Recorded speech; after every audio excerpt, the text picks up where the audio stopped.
At any time during this evening, did it go through your mind that this was not a human being that you were beating?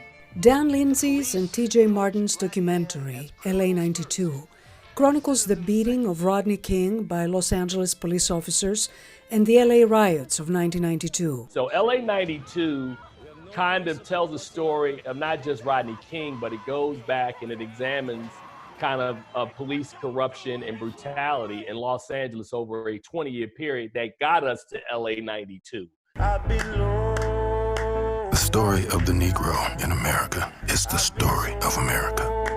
It is not a critic story. Other acclaimed documentaries have addressed racial injustice during the Black Lives Matter movement.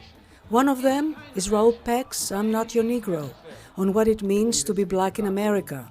Another, Ava DuVernay's 13th, on mass incarceration of African Americans in the United States. States were required to keep these prisons filled, even if nobody was committing a crime. Feature films have also addressed racial injustice as early as the 1960s. I would probably start with the film from 1967, Sidney Poitier, In the Heat of the Night.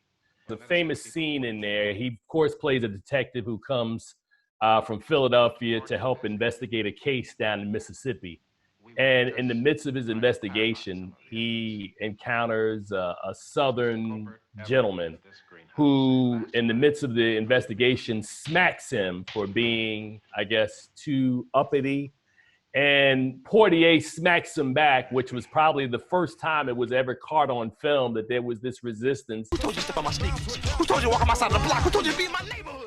In 1989, Spike Lee's Do the Right Thing, about racial tensions, clashes, and police brutality in a Brooklyn neighborhood, was one of the first dark satires on racial divide. The film has inspired a new generation of African American filmmakers to advance the narrative.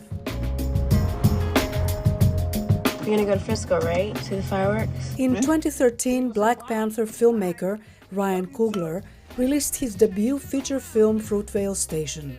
The film chronicles the last day in the life of Oscar Grant, a 22-year-old African-American man who was arrested by Metro Transit police officers in Oakland, California, after reports of a fight in a crowded train on New Year's in 2009. Right now! Oscar was kneed in the head by a police officer while another shot him in the back and killed him. Oscar was a human being, and he didn't make it home to people who he loved, and that's kind of a tragedy that can't really be fixed. You know, can't really be fixed with a settlement or with the length of a sentence. Fruitvale Station was released after the shooting death of African-American teenager Trayvon Martin by George Zimmerman in 2012 that sparked the hashtag movement Black Lives Matter. A year later, in 2014, Ava DuVernay's film Selma came out. The historical drama follows the 1965 voting rights march from Selma to Montgomery, Alabama, led by Dr. Martin Luther King Jr., Hosea Williams, and John Lewis.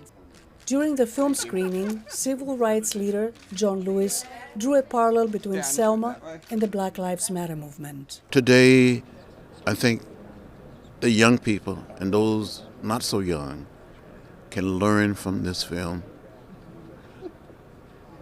They will learn not to give up, not to become bitter, never to hate, but to continue the struggle, because the struggle to redeem the soul of America is an ongoing struggle. George Tillman's 2018 drama, The Hate You Give, offers a graphic portrayal of the shooting of a black teenager by a police officer after the young man is stopped for a traffic violation. The film led to conversations across the country among audiences and talk shows how African American families have the so-called talk with their sons on how to behave if they are stopped by the police in order to avoid getting shot.